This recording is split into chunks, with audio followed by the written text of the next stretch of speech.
कृष्ण कृष्ण कृष्ण कृष्ण कृष्ण कृष्ण। তাই সীতা দেবী বলছে আমি আসার সময় আমার শাশুড়ি মাকে প্রণাম করে আসিনি, তার জন্য আমি আজকে বামে সর্প দেখছি, ডাইনে শ্রীগাল দেখছি। আমার মনে হয় বিরাট দুঃখ হবে, আমাকে সংসারে নিয়ে চলো। আমি মাতা পিতাকে প্রণাম করে আছি। লক্ষণ বলছে না না, তুমি বৈষ্ণবের প্রসাদ সেবা করে চলো, আমরা বৈষ্ণবের প্রসাদ সেবা করে নিয়ে আসি। ধীরে ধীরে সিন্ধু নদীর পাড়ে গিয়ে সেখানে নামিয়ে দিয়ে বলছে মা তুমি ঘুরে ঘুরে দেখো, এখানে অনেক বৈষ্ণব আছে, বৈষ্ণবের চরণামৃত প্রসাদ তুমি পান করতে পারবে। লক্ষণ তো অঝরে কাটছে যে আমি কিভাবে সীতাকে বনবাস দিয়ে যাব। যিনি রাজ রাজেশ্বরী ছিলেন, রাজ রানী ছিলেন, তাকে আমি কিভাবে বনবাস দিয়ে যাব। সীতা দেবী যখন ঘুরতে তখন দেখে লক্ষণ আর সুমন্ত সারথী বাবা সেখানে নেই। যখন বাবা সন্ধ্যা অতিবাহিত হয়ে গেছে, সীতা দেবী মনে মনে কেঁদে কেঁদে বলছে আমি এমন কি রাজার কাছে অপরাধ করেছি, আমাকে হারি বনবাস দিয়েছে। যারে জগতে সীতা হারিয়েছে সে সীতা বুঝে সীতার কত বড় করুণা। সীতা নামে কেহ না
তব যে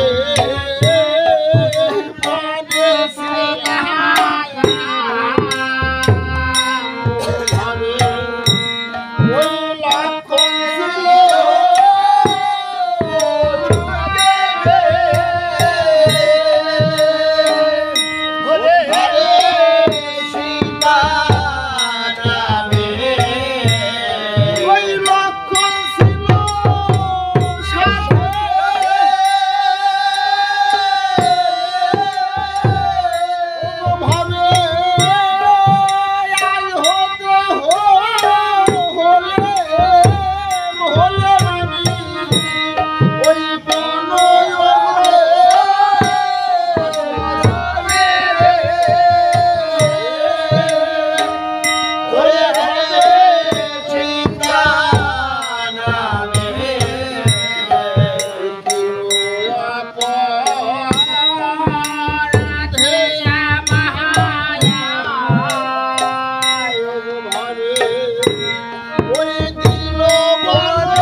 সিন্ধু নদীর পাড়ে তিনি কাঁদছেন।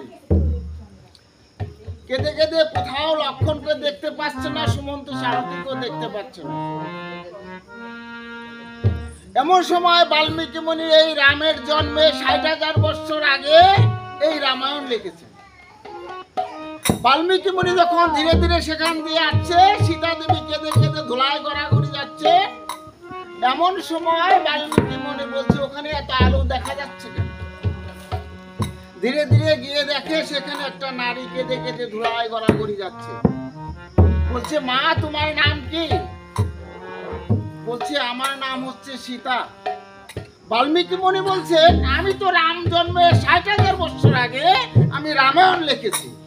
বলছে, এই তো সীতা একে এখানে এসেছে, আমার আশ্রমে তাকে নিয়ে যাচ্ছে। এই সীতা দেবীকে যখন ধীরে ধীরে আশ্রমে নিয়ে গেলেন, বাল্মীকি মুনির তপবনটা আরো সুন্দর হয়ে গেল। এদিকে রাম বলছে, ভাই তুই আমার সীতাকে কোথায় বনবাস দিয়ে এসেছিস? বলছে, দাদা তোমার কথাই তো সীতাকে বনবাস দিয়ে এসেছি, তুমি এখনই বলো আমি সীতাকে নিয়ে আসি। বলছে, না না, আমি হচ্ছে রাজা, আমি প্রজাদের পালন করতে হবে, সীতাকে আনা যাবে না। তবে ঘরে যে স্বর্ণ আছে বিশ্বকর্মাকে ডাকা হোক, এই বিশ্বকর্মা যেন একটা স্বর্ণের সীতা তৈরি করে। বিশ্বকর্মা তিনি স্বর্ণের সীতা তৈরি করে দিলেন। 7 দিন 7 রাত সেই রাম সেখানে এসেছিলেন। শুধু সীতা সীতা বলে কাঁদছেন। যার জগতে সীতা হারিয়েছে সে বুঝে সীতার বেদনা। স্বর্ণের সীতা কি বাবা আর সারা শব্দ দেয়? সারা শব্দ দিচ্ছে। রামের মা বলছেন আমার ছেলেরা সীতার জন্য পাগল হয়ে গেছে। 7 দিন 7 রাত ঘরের মধ্যে আছে, এখনো বাহিরে আসছে না। বাহিরে এসে বলছে, কুলপুরোহিতদের বলছেন বৈশিষ্ট্যমণিকে, মুনিবর তুমি তো আমার কুলপুরোহিত, আমার সংসারে অমঙ্গল হচ্ছে, রাজার এখানে অমঙ্গল হচ্ছে, কি করে মঙ্গল হবে? বলছে তুমি যদি একটু নরমের যজ্ঞ করো তবে তোমার এই রাজ্যের মধ্যে মঙ্গল হবে। বলছে নরমের যজ্ঞের নিয়ম কি? বলছে নরমের যজ্ঞের নিয়ম হচ্ছে একটাই, যজ্ঞ করার শেষে যার নাম আহুতি দিবে, যার নাম বলে তাকে পৃথিবী থেকে চলে যেতে হবে। বলছে এমন রাজত্ব আমি করতে চাই না, মানুষ পেরে আমি যজ্ঞ করতে চাই। লক্ষণ বলছে দাদা আমার বংশধর ইন্দ্রদেব ছিলেন, তিনি বহু ব্রাহ্মণ হত্যা করেও তিনি এই অশ্বমেধ যজ্ঞ করে তিনি পাপ থেকে মুক্ত পেয়েছেন।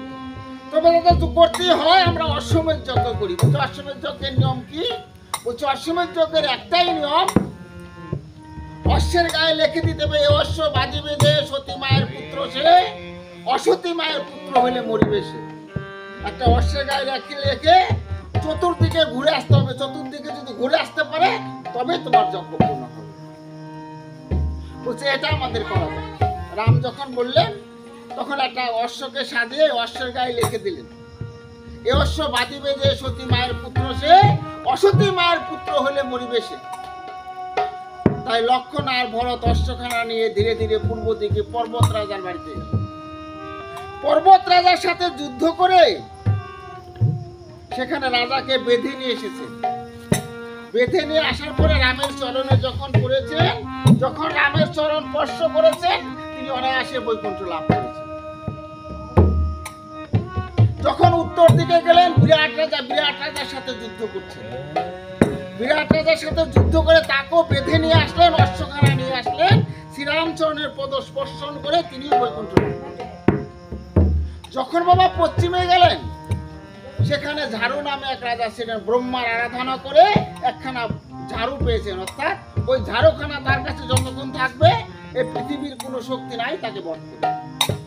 তার সাথে যুদ্ধ করে এই লক্ষণ আর ভরত পারছেন এবং অশ্বখানা বেঁধে রেখেছেন। রাত্রে বাল্মীকি মুনির তপবনের আশ্রমে সেখানে বিশ্রাম নিতেছেন এই ভরত আর লক্ষণ। অশ্বখানা যদি না নিয়ে যায় দাদার যজ্ঞ তো পূর্ণ হবে না। অশ্ব নিয়ে গেলে তো দাদার যজ্ঞটা পূর্ণ হবে। বাল্মীকি মুনি বলছে তোমরা কে? বলছে আমরা একটা অশ্ব নিয়ে এসেছি, অশ্বখানা ঝাঁটা নামে এক রাজা আছে সে বেঁধে রেখেছে, তাকে যদি বধ না করা যায় এই অশ্বখানা আনা যাবে না।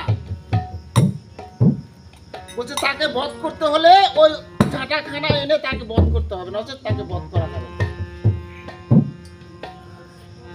তাই ঝাঁটাখানা আনার জন্য যখন পরের দিন যাবে ওই দিনই তখন রামায়ণে বলছেন ওটা যমক সন্তান 1220 পাতার মধ্যে কৃত্তিবাস পণ্ডিতের মধ্যে বলছেন লক্ষণ হচ্ছে যমক সন্তান।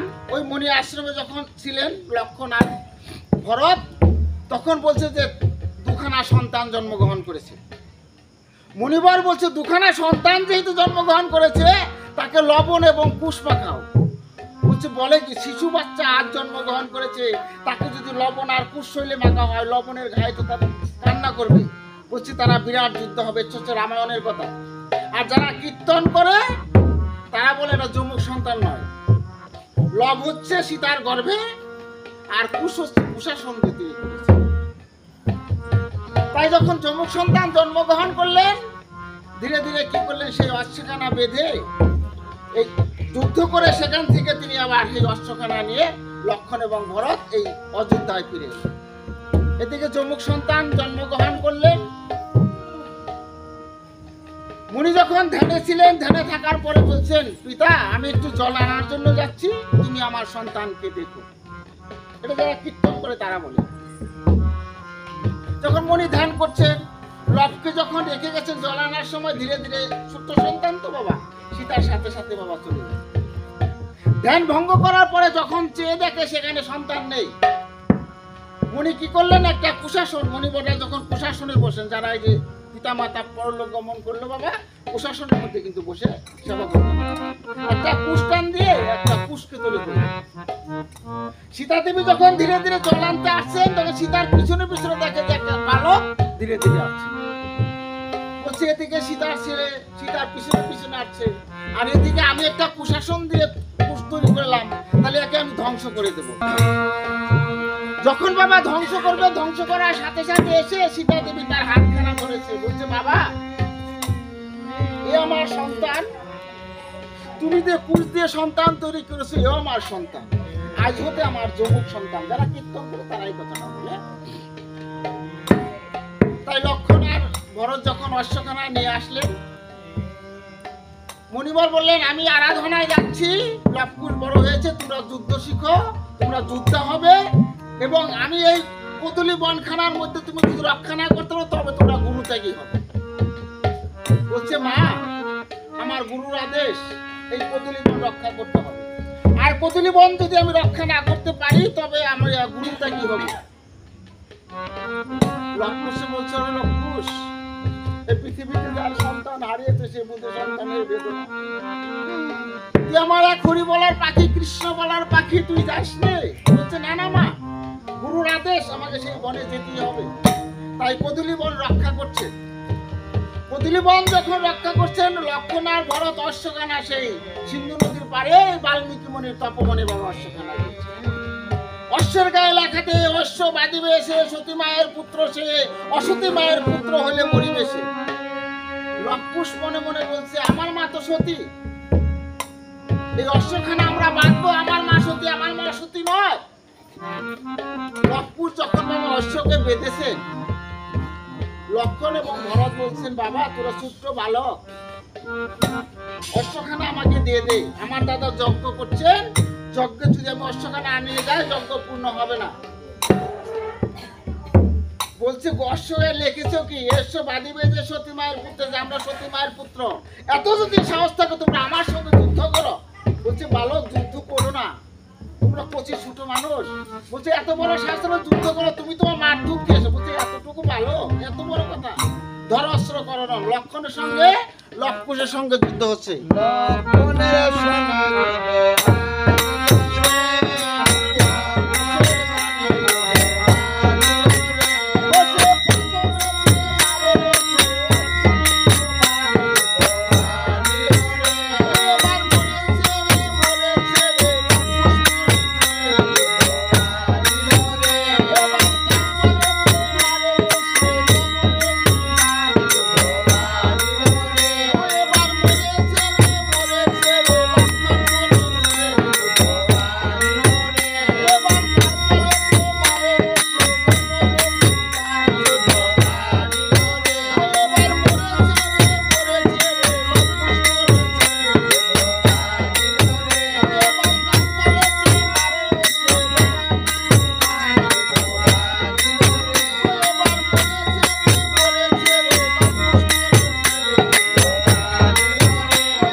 দূষিত করে দিচ্ছে।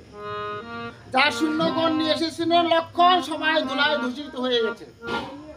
সুমন্ত সারথী কোনো মতে বেঁচে আছেন, ধীরে ধীরে গিয়ে রামকে বলছেন প্রভু তোমার দু ভাই যে অশ্বখানা নিয়েছিল, ছোট্ট দুটো বালকে তোমার দু ভাইকে ধুলায় দূষিত করে দিয়েছে।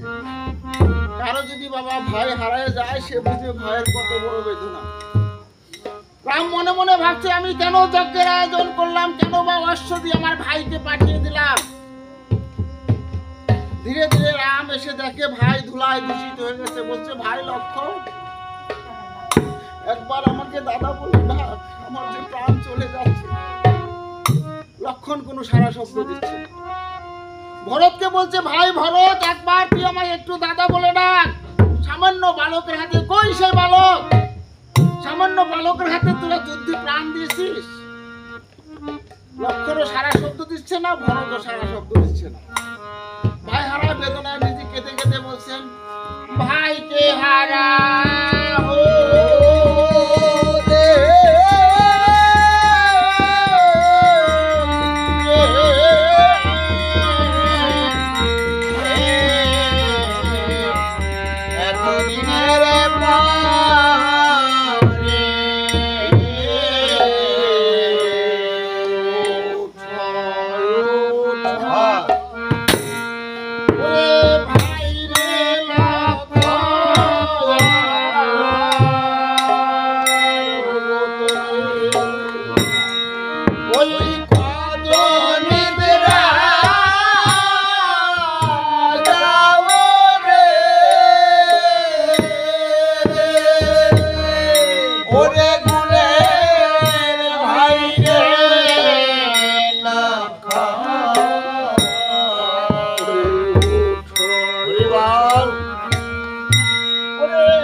সীতা বলো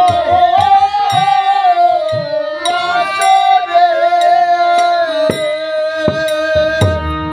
ওরে গুণে ভাই রে লক্ষণ ওই সীতা মরলে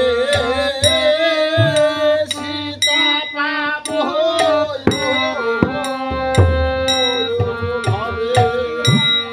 ওই প্রতি ঘরে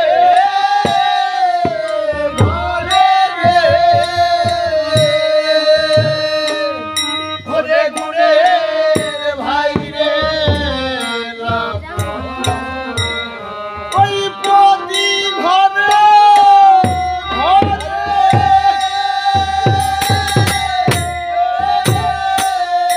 এগো আমার গুণের ভাই সাহিরা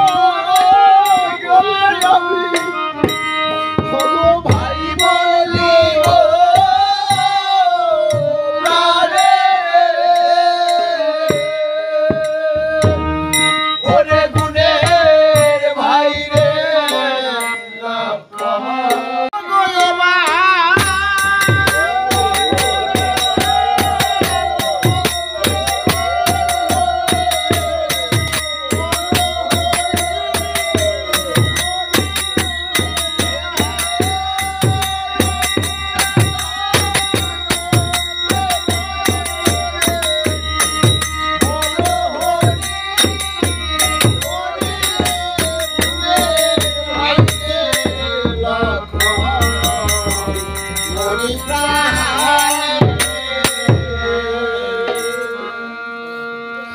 ভাতৃশুকে পাগল হয়ে রাম হাও মাও করে কাচ্ছে।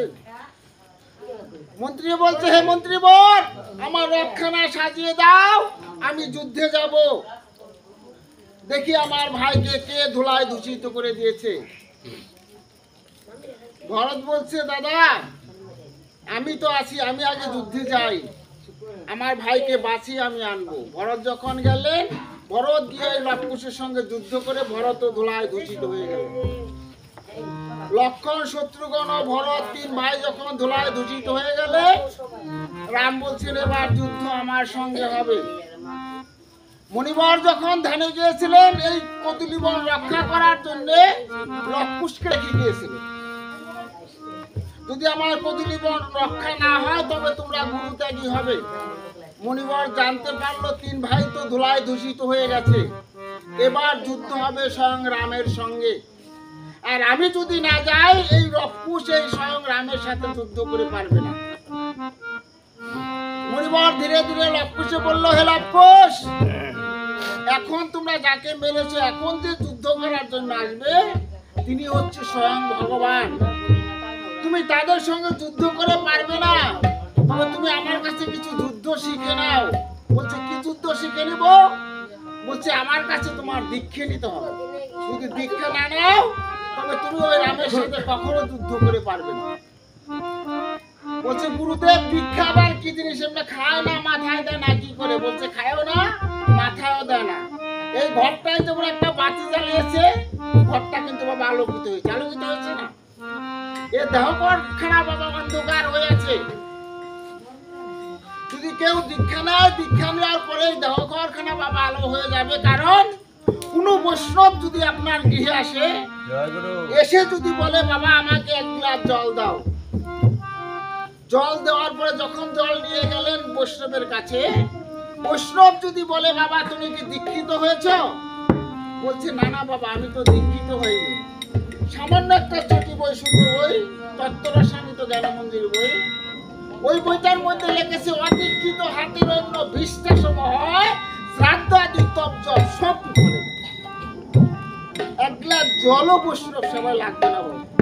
তাই লবকুশে বলছে, লবকুশ তুমি দীক্ষা নাও, দীক্ষা নিলে স্বয়ং রামের সাথে যুদ্ধ করে পারবে, তবে তুমি স্নান করে এসো।